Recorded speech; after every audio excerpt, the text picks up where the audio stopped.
It was the week of closing. If you can believe this, he called and threatened the attorney's office. He was coming in with his assault rifles.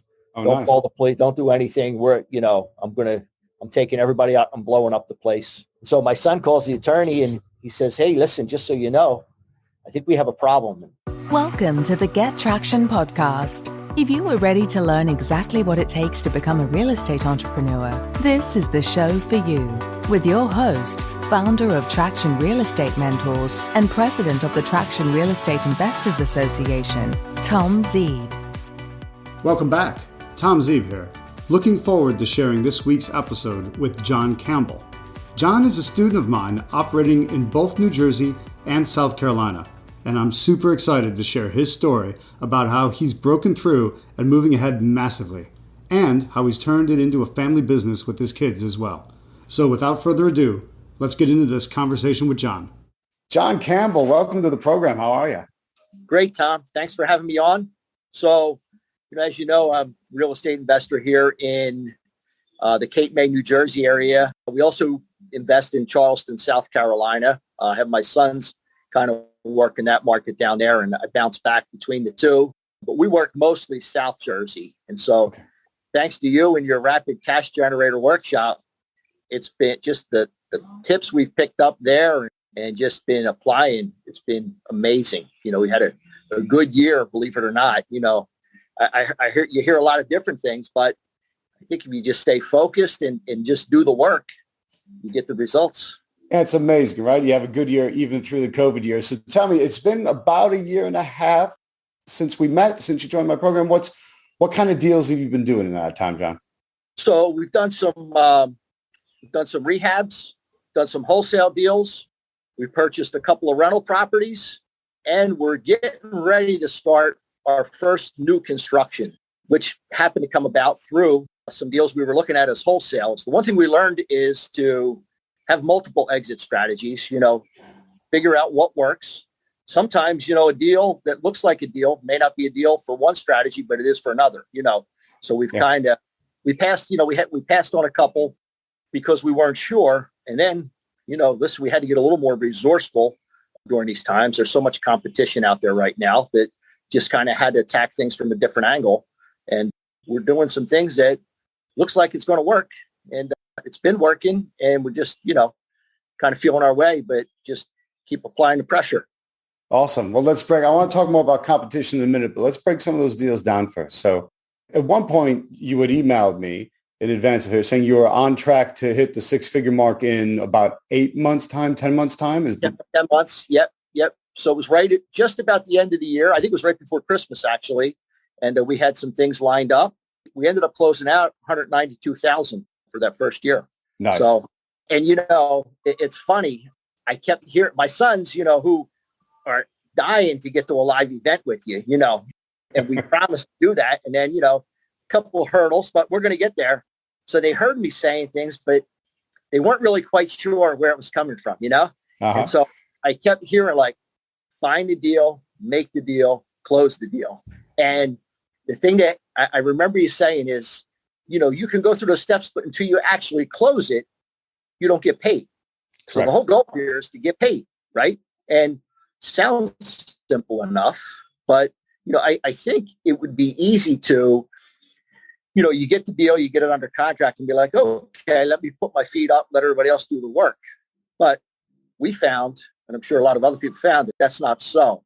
So the work started when we actually thought we were just about completing it, So our first deal came from a bandit sign, and the sellers, it was a father and son team. The son called us and he said, my father's not doing so well. His health's fading. I want to be able to take care of him, but I'm moving in with us. We want to sell our house. Will you come take a look at it? So we set up an appointment a couple of days later. We went and looked at the house. And, we did the old, went through the motions. And it was one of those where we were looking to take it on as, it's one of those like, we can rehab this and make it look nice. And then we bought the contract and we started looking at, all the possibilities. And we said, well, maybe this is bigger than we want to take on right now. So let's come up with a wholesale strategy. It was also part of our negotiating technique was to say, hey, We offered them a price, and it was a little bit lower than they wanted. And, so we tried coming up. We got to their bottom line. And I said, listen, that doesn't work for us.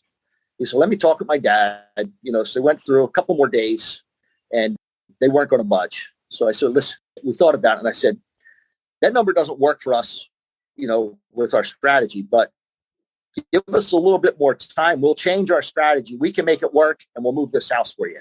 So he said, sounds great. So instead of looking at it as a rehab, we just did it strictly as a wholesale. By the end of the week, we had it under contract. We were getting a $15,000 assignment fee on that, and everything was good to go until the day before closing. Of course. Drama earlier, drama late. Yeah. And all that rang true. I remember you talking about it, So the day before closing, we got a phone call from the son. Said my father passed away last night. Oh, geez. And we're like, wow, okay, now what? Now the buyers are, our buyers are ready to go. They got contractors lined up. They're ready to get in there. And, everybody's panicked. It's going to take a year to get this done, what have you. Fortunately, because of all my, probate's one of my favorite campaigns, so I spend a lot of time down the court. I was spending a lot of time down in the courthouse, So I have a contact in the surrogate's office. I called down to her, spoke with her, and she said, listen, give me the name, give me the address, what have you, and we'll work on expediting this. So from the time I got his call to the time we actually closed was 2 days later. I walked him through. She got all the paperwork lined up. She said, have him come in after hours. It'll be sitting here in this mailbox for him. Helped him with all the paperwork, and we closed 2 days later. So that was the old get paid kept coming in my head, Yep. It ain't over till it's over. You can't rest. You can't back off. You can't rest on your laurels. You've got to. It ain't over till the checks cleared the bank. Yes. So there's the vigilance need the whole time. But I mean, fantastic being able to get that done in 2 days, because that's almost a Herculean effort, because a lot of people get derailed. Some people get derailed the first sign of trouble, but that's not exactly a small problem. So well done. Yeah. Thanks. Yeah, that's what I'm like, who's going to help me with this? And I called the surrogate, and she's like, we'll get it done. No big deal. We'll take care of everything. So it was great. What could happen? I'll tell you, not bad. Now, that was, what month was that in? That was in, I want to say it was late. So that was the other chat. It was late December, early January. So it was probably right around, it was like Christmas, New Year's, Okay. So that's the other thing, In the midst of COVID, Christmas, New Year's. Yep. When a lot of people are off on vacation, So we persisted and we got that one done, Awesome. Now, I'll tell you, smashing out, you were saying you're hoping to hit six figures in a year. You wound up doing almost double that, not double six figure, but double, we'd say about 190. 192 in a year. Yep. For last year. Yep. Fantastic. So tell us about some of those other deals. That was a $15,000 wholesale fee in the midst of COVID, having to scramble at the last minute to save it from the fact that the owner had passed away. What other deals have you done? You told me about some other wholesale deals you had with some pretty hefty fees too. Another 30 or 15. Yep. So we did.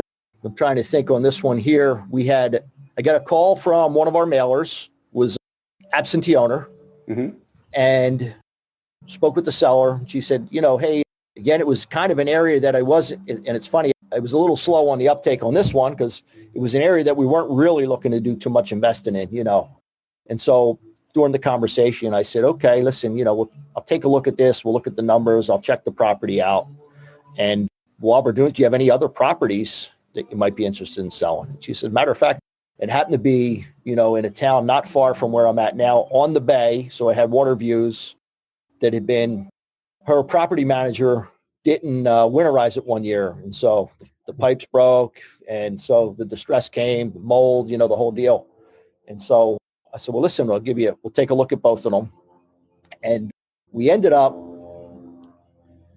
kind of flip-flopping the numbers a little bit. I went a little bit more than, I think we went 10,000 over, because I knew at this point there was a little bit of competition. There was some other people. So she had gotten some other offers. So I said, listen, we'll buy both properties. They're only offering to buy one. We'll give you 10,000 more than we told you, but the other property is not as attractive. So we're going to have to reduce the price on that a little bit. So I added 10 here and lowered it by 10 on the other end, So it's the same amount. Yeah. So it costs us. But it sounds a lot better. Yeah, right. And she's like, I like you. It came down. She goes, I like you. We've talked. I trust you. And you're going to take both properties off my hands. So it only makes sense for me to do the deal with you. So that was about as good as it got.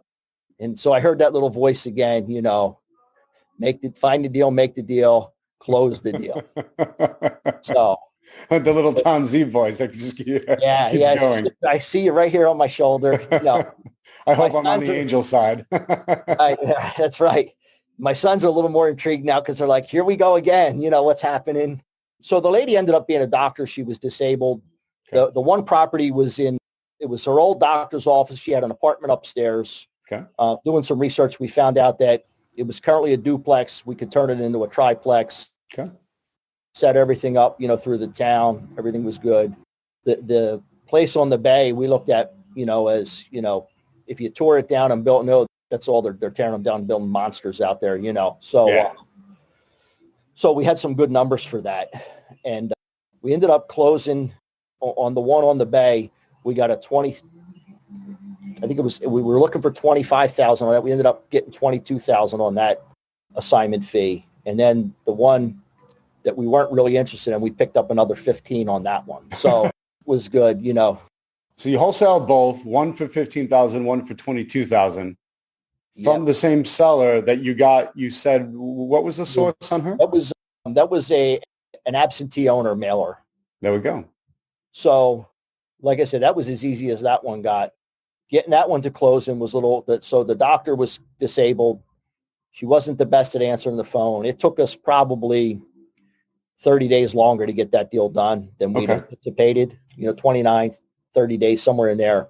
And we were afraid we were going to lose it because she just wasn't responding, Yeah. And then like the 11th hour, she wanted to just get rid of it.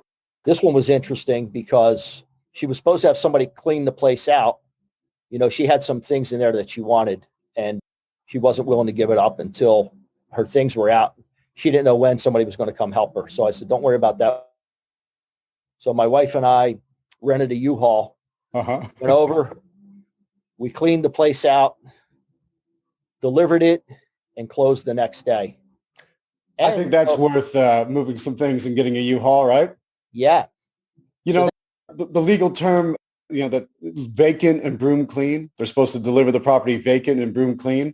Most of the time I say, forget about broom clean. I could care less. Just be out of it. Give it to me vacant. If you want anything, we'll get it to you. You could always hire somebody or you go do it yourself.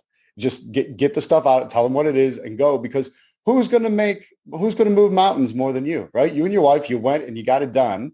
Where if you were sitting around waiting for her, I mean, she's not going to go get it herself if she's disabled. So she's going to have to send somebody. And sometimes people are just slow getting things done. Yeah, no, absolutely. And, like I said, she was answering the phone. We were hoping it was going to close. It was set to close on a Monday. This was Sunday morning. She called and she said, listen, I didn't get my stuff out. I don't have anybody. I said, don't worry about it. We're going to take care of it. I'll have it to you by this afternoon. Yep. So, like I said, we rented, and then I treated my wife to lunch, She said, I think that was a fair trade. She said, for 15,000, I guess we'll change our plans on Sunday, So it was good. That one got interesting, though. We actually closed the deal and we got paid. So it was interesting. I'm trying to think how this whole thing, basically, unbeknownst to me, I didn't personally know who the buyer was. I never met them. Our title agent works closely with us. He sent me a message, great guy, blah, blah, blah. Everything went smooth. I'm like, okay, good. By midweek, he told me the check had bounced. And I said, what do you mean the check had bounced? So he took a personal check, and the guy was, I think, 28,000 short on the purchase. And so it got a little bit hairy there. So it was back on the phone. We worked it out. He ended up bringing in another partner. We got the deal done, because he said, listen, I mean, I'm going to have to cancel all the checks. The deal's not done. So we ended up fixing that too. And I said, please don't take any more personal checks from people. I mean, I'm a little surprised. Now, wait a minute. Where did this buyer come from then? He was coming from the north end. We did just a marketing campaign. We found him online. Okay. You know, did everything, basically virtually, sent him some pictures, what have you, checked everything out. And yeah, no, everything was good except for the money that he was short 28,000, Yeah, being 28,000 short is a small problem. Now, did you, when, I teach you to check the buyers out and ask for the bank statements and make sure they've got the money in the bank. So, that qualifies them to move ahead. Did you do that on this one? So, yeah, so he had the money initially, and I guess he had overspent. He bought a couple other properties. And so we got that worked out too. But it was, okay. I'm like, so second deal, we closed, and we still had to go back and do a little more work to wrap it up. Buyer control is such a big part of the deal, and these are the obvious reasons why. If you're, as a wholesaler, you're relying on somebody else to fund the money. So, yeah, it's incumbent on us to cross-check, make sure that we've got control over them. And it's, the sooner you can get them certified funds into escrow, the better. Yeah, yep. So lessons there, lessons along the way. There's always lessons. That's the fun part. Yeah. You know what I was going to say? When people say, how do you describe it? I say fun, crazy, never boring, Uh-huh. And when you think that it's all done, something else pops up. Yes. So, does that keep you unsettled, or do you kind of oddly love that? Yeah. I like how you said that. I oddly love it. You kind of roll with the punches. And, I always, my philosophy is that there's a solution for every problem, so focus on the solution, forget about the problem, just focus on the solution and figure it out, see who can help with it or what have you, and when it's all John, done, something I've come to accept in the business is I know there's going to be bumps and roadblocks, and there's going to be crazy crap starts to fly through there. Just the way it goes. But I view it as that's what I'm getting paid to deal with and manage. But I always look back on it with a smile. Now, in the moment, I might be cursing and I might be angry and it's stressful, but that's in the moment. As soon as you get past it, I love having done it sometimes, during the rocky road, but the challenge of having to figure out how to get through those roadblocks, those hurdles, those problems that fly up and being able to gain control over them again, that's a skill nobody can ever take away from you because you know how to solve a problem. That stays with you forever. Yeah, that's true. Yeah. And sometimes I like to think that's the most rewarding piece of it, is skills and the knowledge you gain while going through that process.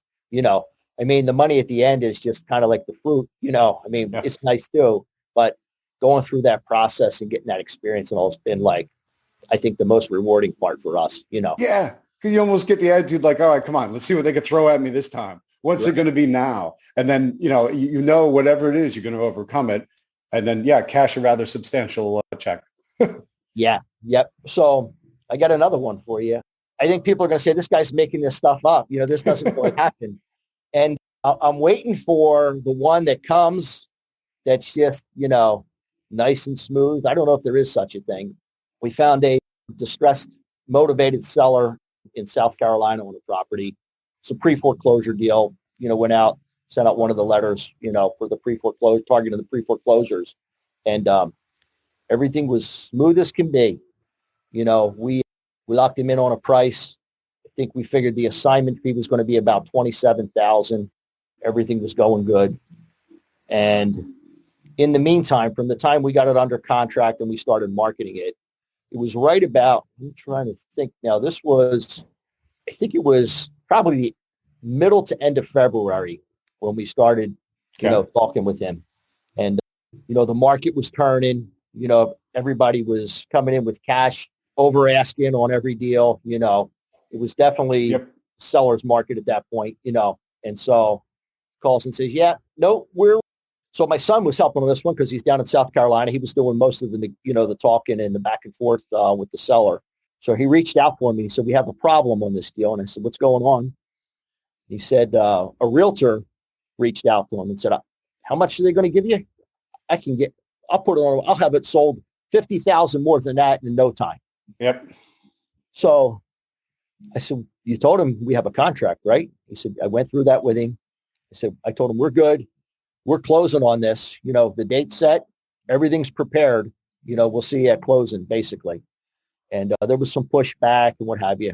So a couple of nights later, my son said, I think we have an issue. And I said, what's the issue? He said, He sent me the contract back. It's highlighted, what have you. And there's a couple clauses now that he wants to exercise that allows him to get out of the contract.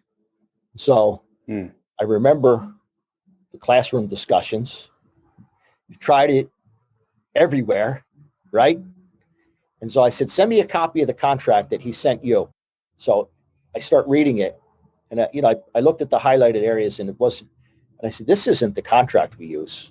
So he fabricated his own contract and, put in the signatures, the whole, made up a whole different contract. The seller did? The seller. Okay. Basically saying, yep, nope. Based on these couple, I forget what it said, there was some little nuances that would allow him to get out. And I said, send this contract and our contract to the attorney.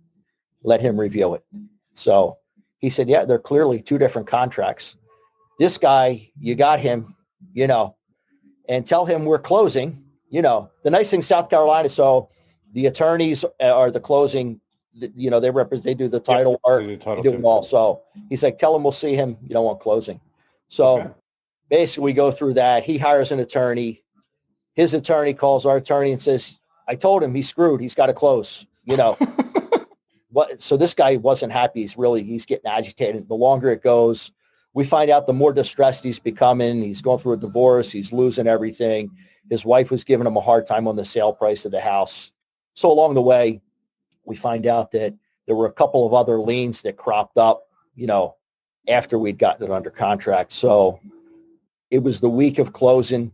If you can believe this, he called and threatened the attorney's office. He was coming in with his assault rifles. Don't call the police. Don't do anything. I'm taking everybody out. I'm blowing up the place, So my son calls the attorney and he says, hey, listen, just so you know, I think we have a problem. So our attorney says, no, he's just bluffing. It's okay. So they're used to that. so that's what we're wondering. So this is like, like I said, a few days out. I think it was 1 or 2 days now prior, the attorney calls us and says, I think we got to report this guy. And we're like, we told you, Yeah. So he says, well, let me have a conversation with him. We'll figure. So long story short, at the end of the day, we worked everything out. By the time the extra liens were paid off and what have you, I think we ended up with $12,700 out of that deal. So it wasn't the 20-some thousand that we were expecting, but it worked. We helped him out. In the end, it was good for him. It was good for everyone. So if you think about it, I find it, there's a couple of things there. I've had that before where suddenly someone says, I can get, an agent comes and promises more, but it's already on the contract. And that's why you use my contracts, the bulletproof and they're binding. And that locks them in. That way you have the right to market the deal, but you also have control over it versus someone else coming in and say, I'll get you more. But they seem to be forgetting, they'll get you more, but then you're going to lose just as much in the fees. So what does the guy really walk with? And then you come to find out there's all these extra liens. That the word to dangle out there in front of them then is torturous interference, because you're not supposed to be interfering in someone else's contract. Someone else has a legally binding contract. If you interfere in that, it's torturous interference. Not torture like waterboarding, like tort law, torturous. Yeah. And it was good through all this. My son actually built a pretty good rapport with the seller. He liked him. He hated everybody else, but he liked him. And so, So he put the machine gun down. I told him, I said, hey, at least we know you're going to be okay. I don't know about everybody else, Everybody else watch your back. Right. So he was able to kind of string it along and get it there, to the 11th hour. And, once again, was another interesting deal, but we're having fun with all of them. John, that's fantastic. What happened? So before we met, how was your business rolling? So we were kind of just learning, we were figuring out the learning piece. We'd completed, let's see, what did we do? We purchased 2 properties. We completed the rehab on one and we're working on the other one, and at the time we met. Yeah, at the time we met. Yep. Okay. I think you have to learn the hard way. At least I do. I did everything they told. They're just telling me that because they don't want me to do it. You know what I mean? Sure. So we bought 2 102-year-old houses, whatever. And so everything that comes with those came, it was everything that the people that told us not to do it said it was going to be. The only thing that saved us on those deals was the market was like slowly on the uptick, when we'd purchased them. And so, I think on both of them, I think we were just about even on one and maybe made a couple $1,000 on the other. But Gotcha. The lessons that came with it were worth it. The first one we ended up, it was the old don't over improve the properties.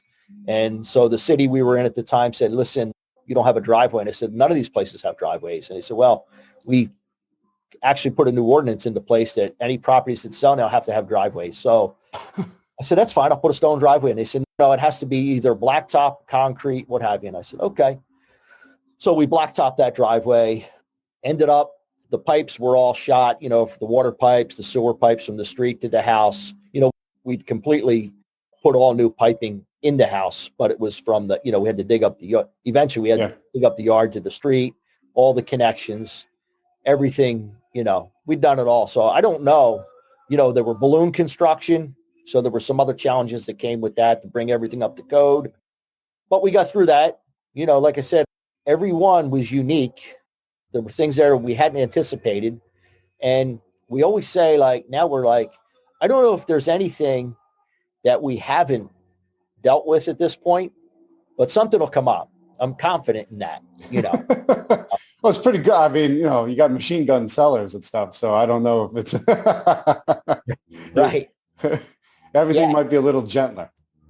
So, I think, so back to the question of what were we doing before? And I'll tell you, the difference, really, when we went to your rapid cash generator, you walked from the beginning, every step to the end where it just made complete sense. There were no gaps.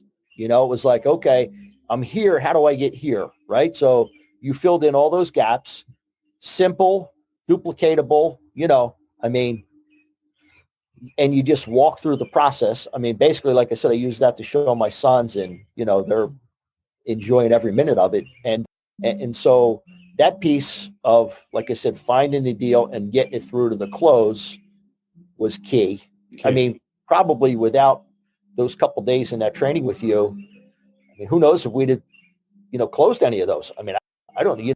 You can't talk to anybody else about it because, everybody said, the seller, what do you do? And I said, well, I didn't know, but I knew they had to go through the surrogate's office. So, and I just kept, like I said, I kept hearing you say, close the deal, get paid, right? You get paid when you close the deal. And so that was what kept us pushing, And then the other key thing was the marketing. You said make offers. And once we started doing that, we had deals. Imagine amazing. That. Right? Fancy that. Yeah, it's funny because I go to, I do these networking events now and people come and they say, we just can't find any deals, John. And I said, what are you doing? You're not looking. He said, well, we're not really doing anything. And I said, well, there you go. You're getting the results that you're expecting. Do nothing, get nothing. Yep. So, it's a guarantee. Yeah. So when you joined my implementation bootcamp, it saved the deals that you were currently doing. And then it gave you the ability to expand out because you took the marketing seriously and went and did it. I tell people, do your marketing. When you're in my system, you have my kit, you have the materials to do the marketing, you have all the direction. You just have to go and do it. And when you did, you find that it works. Yep. Just implement, right? It's all there. Everything's there. And if you're not sure, plug in the flash drive and go through it. And you know what, even now, like if there's something that we come across, I know it's in there. So I'm just going to, and I know, which section to look in, whether I'm making the deal, finding the, where to look. And now I taught my sons, I taught my wife. And so we're looking to, we've refined that enough now that we're going to bring some other people in, I think, to help and let us work in other areas. Like I said, we're able to find, through marketing, some land in South Carolina outside Myrtle Beach.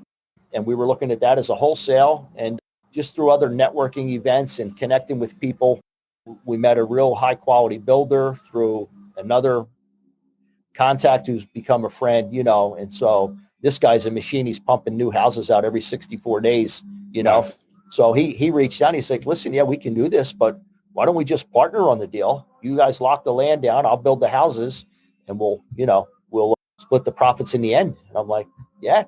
No. Beautiful how the opportunities come. I love that you're doing it in two separate regions that are, I think, very different from each other. So when you say South Jersey, we're talking suburban Philadelphia on the Jersey side, right? Well, yeah. Well, yes.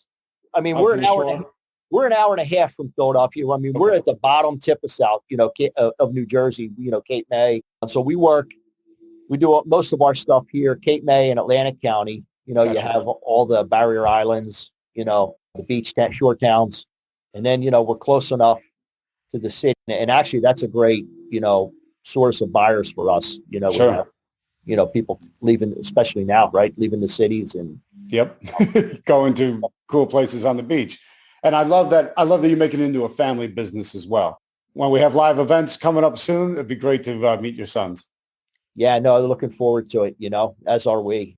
So, John, when you were at the event, there was probably a time where maybe you almost didn't. I mean, I'm glad you're happy with the ad, but let's think back to when you made a decision whether or not to invest in my program. Was there doubt? Was there a reason that you almost didn't? No doubt. Okay. Tell you why. So one of our big things, one of my big things is, networking. I love networking. I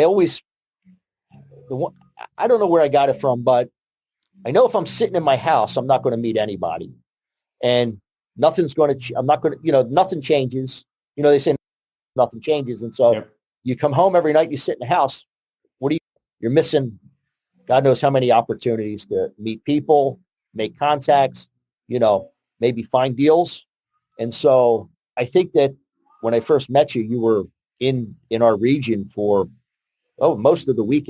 You'd been to 3 or 4 of the same meetings, and so I went to every meeting, and you were there, and I heard you talk, and it was great. And I kind of knew where you were going, and then maybe picked up on something that I missed, whatever. But I knew without a doubt that we were going to go do this. I said, and Susan, she said, no, listen, this is the most thorough explanation of wholesale that we've ever seen.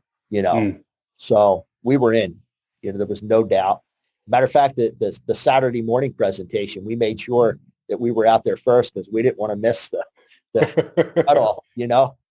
So that was great. Awesome. I'm often accused of being obsessive compulsive in the training and the way the system's laid out, but there's a reason for that. Like you said, whatever you need, it's in there, and it's easy to go and find the exact point that the exact point you're at with a question, so you can get an answer when you need it. Yep, it just flows flawlessly. Well, it's been a year and a half, so think back. If somebody came to you and was in a similar position, just starting, or maybe a couple deals in, but not totally sure themselves in the business yet, what advice would the John of today give to the John of a year and a half ago?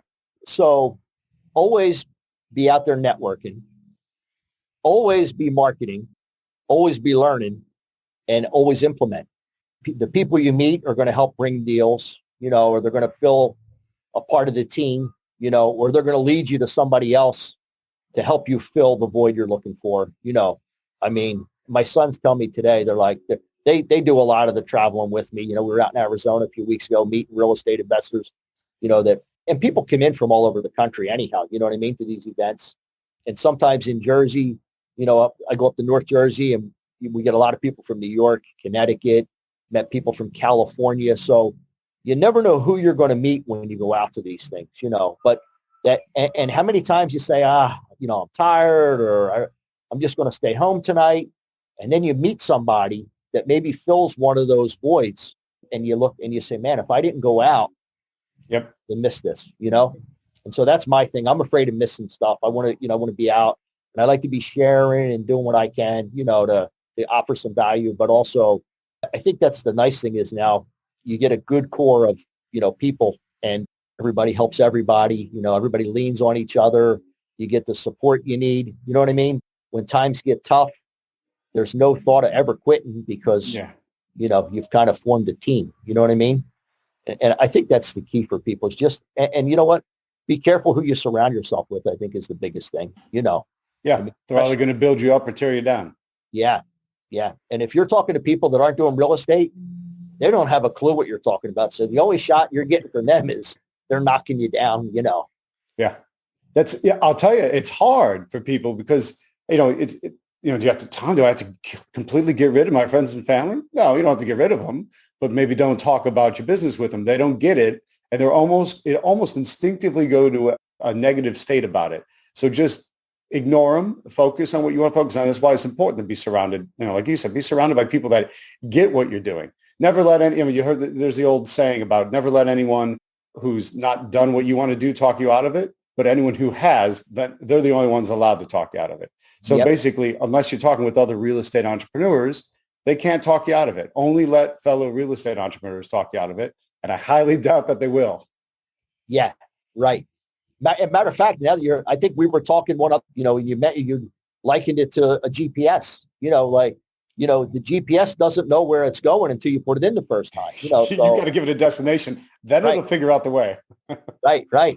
So it's just like that talking with people, right? So don't talk to people, like you're saying, unless they've already been there and done that. Yeah. They're the ones you want to follow, Yeah. Because it's just a weird human nature to try to talk somebody else out of it, usually out of their own fears, not even yours. It's weird.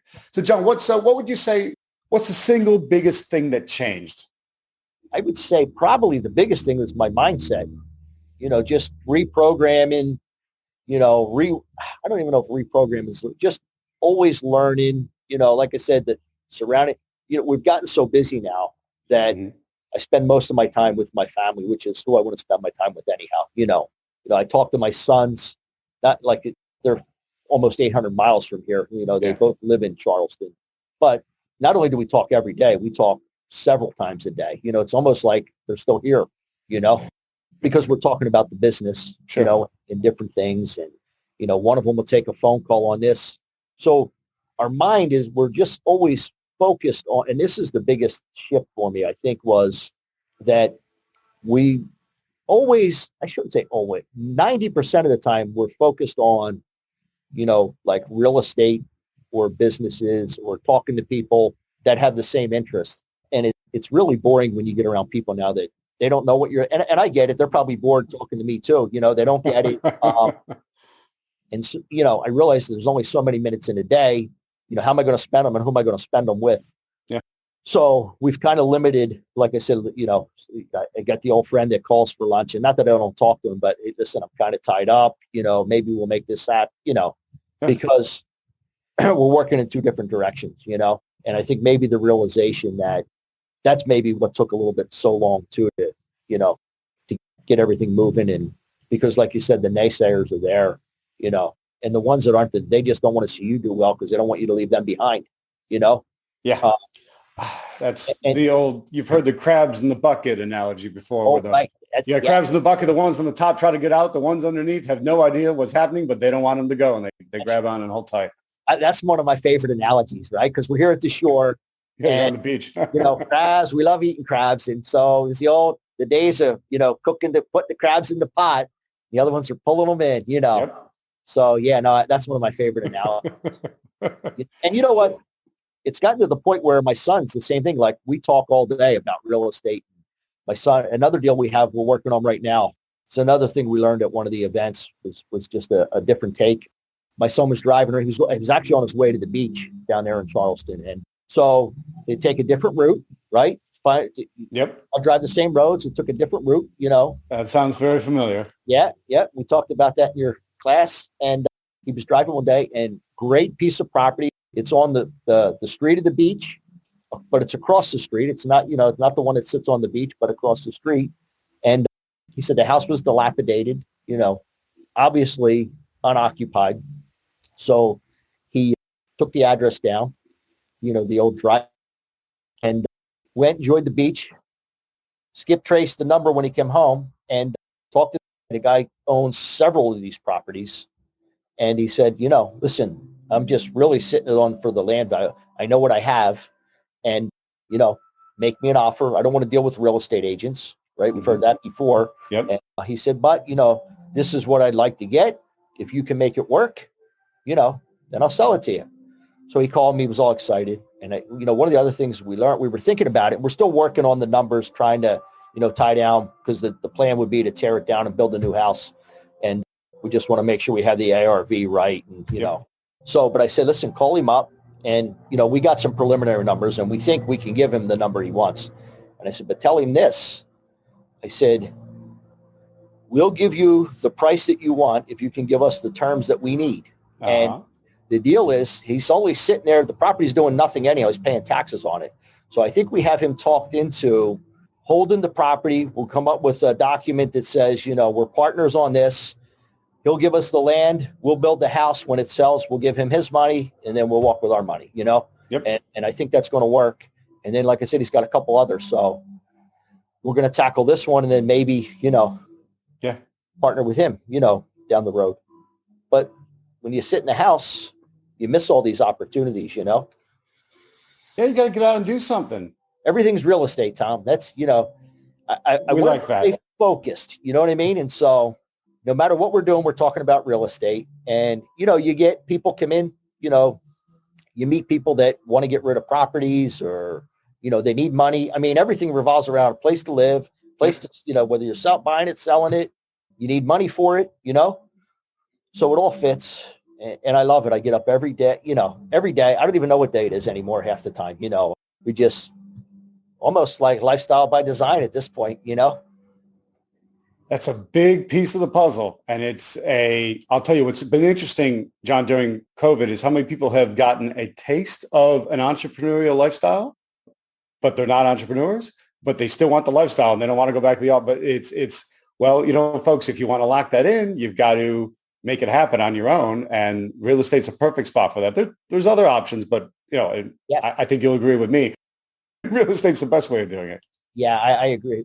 I think, I don't know if there's any bigger paydays, to be honest, If there are, I haven't come across them yet, But yeah, no, the networking, just, you never know where the next deal is going to come from or the next person that's going to help you, So yeah, I think you got to get out there and stay active. What do you got planned for the next year? So you've absolutely smashed the last year and a half fantastically. So are you going to hit, you think the next 12 months, double that?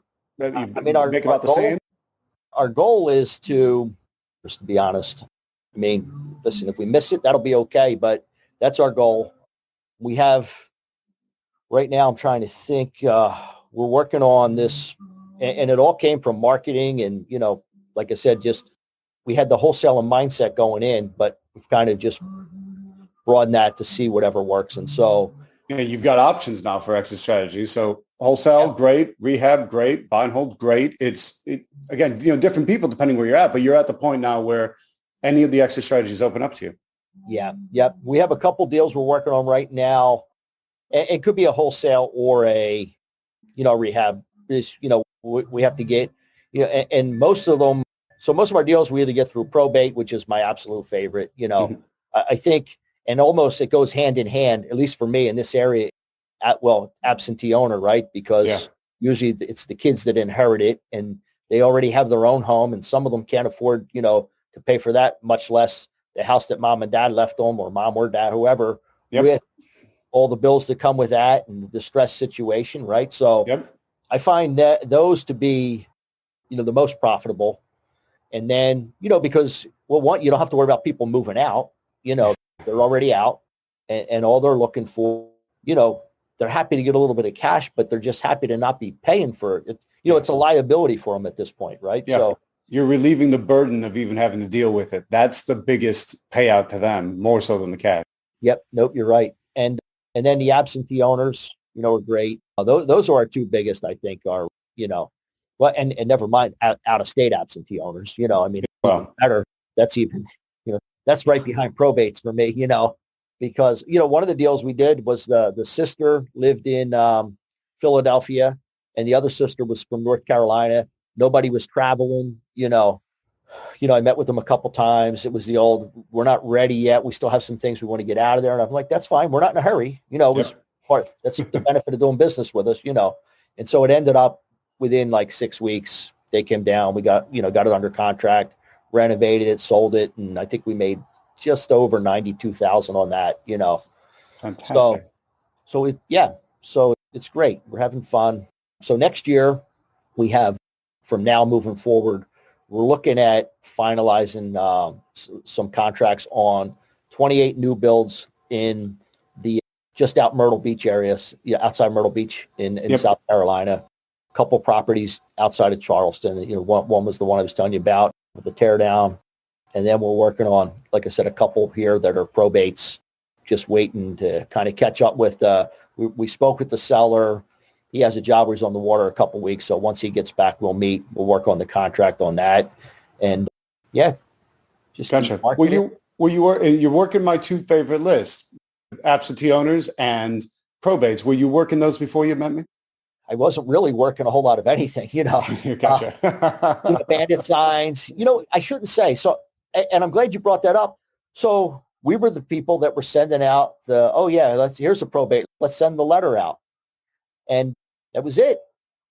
And you know what we got now? We got people that say, I said, I take the phone call and, are you interested in selling your house? Well, I wasn't, but you sent me 4 letters. So maybe we are, and I know we talked about that too, was just being consistent. And I see now, the letters that come in, we get them at the office, they'll come here to the house where people are just, pitching you. And at this point, they're looking, whether it's realtors or whoever, they're looking for inventory. And so, hey, we'll buy your house.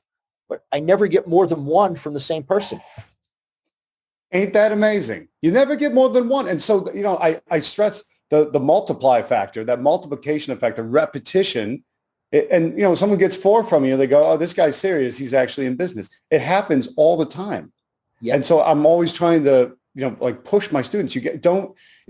What happens is if you worry about the expense of that first letter and you didn't get any results, then people back off. But now you're just like everyone else. You send something one time and it disappears, like a bad smell in the wind. Instead, you just keep hitting it again and again. And you got to be invested in it, and because that's when the gold is coming. Yeah, no, absolutely. So that's one of the biggest things too, is just being consistent. Getting those letters out, and I think we're sending out 5 per campaign, and we get our best responses from letter 3 and letter 4.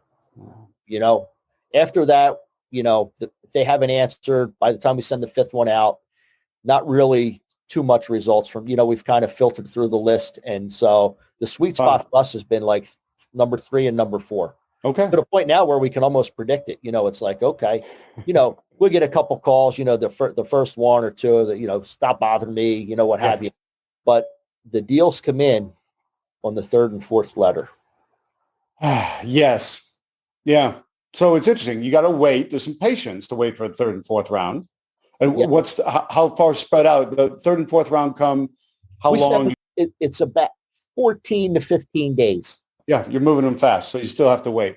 Our probates, we do 3 to 4 weeks. We try not to hammer them. In between. You give them a little bit. And I'll tell you what we did, Tom. We're working on it. I shouldn't say we've done it yet, but it's in process now. So through the surrogate's office, I was reaching out and, especially now, I mean, with the amount of competition and limited inventory, we're just trying to figure out how to get in front of, some other investors, how to be the front runner. And so I was actually speaking with my contact in the surrogate's office and the county clerk. And she said, by the time they actually put them up on their website, they're probably, anywhere from 28 to maybe 32 days old already. You know what I mean? So they're sitting there, they're waiting to get inputted and processed. Yep. I said, what's the best way? Like, how can we get those like when they're the hottest? Because now we're thinking, let's get out in front of not that you want to pressure the people that are grieving, but you want to beat the real estate agents and everybody else. And so I thought it was a little comical at first. I say comical because I don't know if you ever saw the movie Wedding Crashers, but that came to mind where she said, so the best way to get out front, and you got to do a little bit of digging on your own, but she said, go to all of the funeral home websites in the areas you're working and just, go through the obituaries. And not everybody puts up an obituary. But there's a large amount of people that, you're going to get some background, right? The family, you'll be able to figure out, when they say, predeceased by, are they the last, did their spouse already pass? And so now it's them, there's a good shot. They have all these siblings, you're going to have, family to pass it down to. And so we're not going to send a letter to that, but we're going to send a postcard like, hey, cash for your house or looking to sell, kind of. So this way, those first couple weeks when they're like, I don't know what to do now, what do I do about the house? And then a lot of times they call most people call real estate agent because they don't know. And so it's just like we can maybe, trim into that 3 or 4 weeks ahead of time just to say, hey, when you're ready, we're here. Gotcha. That's good to kind of warm them up and pre-educate them about there's other options. Yeah. Sometimes it's a better option because the house is a mess. It's not that, it's not a beautiful listing, but it's fantastic for an investor to just come in and take it as is. Yeah. John, you mentioned one other thing when you were talking about the phone calls that you get and, waiting the few months before the, that third, fourth round hits. People get nasty with you on the phone? I can't imagine. Right. Yeah. So, it's like, hey, take me off the list, or how many of these you're going to send me, or why are you sending me these? And we just want to see if you're interested in selling your house, you know? So those are pretty simple. We've had some challenges. I don't know if you have any experience with the challenges of, and I'm sure you have, with the, like the pre-foreclosure list, where, people, and I shouldn't say they don't get nasty. A lot of people are concerned like, wow, hey, I was, but I'm okay now. What do you know that I don't know? Are they coming to take my house? So we're like, listen, don't worry about that. I mean, if you're good, you're good. We're just, your name showed up on a list, we farm these lists. And so your name showed up. If you're good, that's fine. But listen, if you're ever interested in selling, we're here to help, So basically you're now, a couple of nasty phone calls. You don't let it knock you down. You just carry on, and the rest of the people, you tell them, no, you're not ready yet. It's fine. It'll come back to you. Yeah. It's funny. We sometimes, that's our comedy hour. We share the calls and the experience, and it's amazing how much effort people will put in to be nasty. And they're probably the ones that you couldn't get a minute of niceness out of them. You know what I mean? If you wanted to. So that's interesting too, Yeah. So you just have some fun with it. I mean, you get together and laugh and, like you said, comedy hour, but you don't let it bother you because the next call could be the goal. Yeah. It's funny. We don't even think about it now. Like when you mentioned, I had to reflect on it, but just part of the business, Part of the business. Would you? Would you rather you don't get those calls, but then you also don't make a couple $100,000 a year? I mean, that's what it comes down to. Right. Put up with a few of those for the big payout. And you know what? When you start studying like your KPIs or what have you, you almost know when the next nasty call's coming. So you could kind of make a game out of that too if you wanted. Exactly. Like I've told people, they always think it sounds a little funny, but I say, look, you have to become perversely addicted to nasty phone calls because that means your marketing's working. People are getting it. The nasty people will call first before the good people call. It's just the way it's going to be. I mean, maybe you get lucky every now and then and you get your first call is a great deal. But most of the time, you got to put up with the junk before you get to the good stuff. And it's almost like it's some sort of trial by fire. You got to go through that to be able to get to the goodness. Yeah. Yep. That's exactly right. And it's funny, we've had the calls where, you talk to them the first time and they're angry, why are you calling me? I'm not interested. And then maybe, 2-3 months later, they're calling you back. Hey, do you still want to buy my house? And I'm like, well, I don't know. I mean, you were offended by me, and actually, you can build a nice relationship to it because then, if you get the right person, they're actually laughing too. Yeah, no, I was a little bit of a jerk or I had some things going on, Yeah.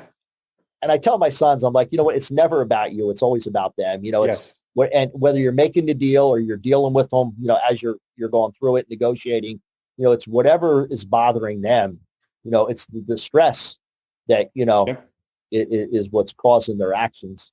Yep. They are reflecting it onto you. There's gold in that last statement of yours. It's just, even the nastiest people a couple months later are calling, eating crow for you and saying, yeah, I'm sorry. I was a jerk. Buy my house from me, please. Right. Yep. Yeah. So after a while, you just, I don't know, is conditioned the right word? You just, you expect it, right? Yeah. It's coming. Like I said, you can almost, we can look at the numbers and check the phone calls and say, all right, it's almost like, what's that game with the, like roulette, which one's it going to be? Yeah. Or who's going to get it, but it's coming. Yeah. It's coming. So what are let's kind of close up on some of those numbers. You're talking about when you look at numbers, it doesn't have to be exact, just what's your gut feeling? How much outbound marketing equals how many phone calls equals how many turn into deals? So I'll keep it silly. So every 100 letters that go out, we get probably 5 to 10 calls, probably closer to 7, and 1 to 3 deals. Okay. Per 100 letters, postcards going on. Yep. It's fantastic results because, direct mail industry says you're only really supposed to get 1 response out of 100, and a response is not a deal. So your numbers are doing fantastic. Yeah. Yep. I think it's targeting the right, having the right, list, pulling the right list, dealing with, that'll lead you to the right, person that you're looking. It tells you you're targeting the right person. Yeah. And like I said, our results have been, we're right around 3%, which is, thrilled with that. Yeah. Phenomenal. That's phenomenal. Yeah. In multiple areas is great. And the letters and postcards that you're sending are out of my kit? It is. Yep. They are. Correct. Yep. So you're getting the market right. You're finding the right people. You're getting the message right because you're using the materials I've given you, and you're getting the multiplication factor, the multiply element right because you're repeating the process. That's what lets you find deals. If you don't do that, you're not going to find any deals, like you said. Right. And in talking with some of the other investors or, people that are having some trouble, I said, I think your issue is, people say implement and they haven't been implementing. So they're like, let me just throw 100 letters or 1,000 letters or whatever. And I'm not necessarily, paying attention to where they're going. I'm just getting them out and then I can go say, well, I sent 1,000 letters. You know what I mean? Yeah. So they feel like, hey, I'm doing the effort, but I'm still not getting the results. I'm like, well, you need to refine that a little bit. You're not finding, the whole goal here is to find distressed, motivated sellers. The people you're targeting may not be, either of those. And so there's no deals that come with that. You know what I mean? Yeah. Yeah.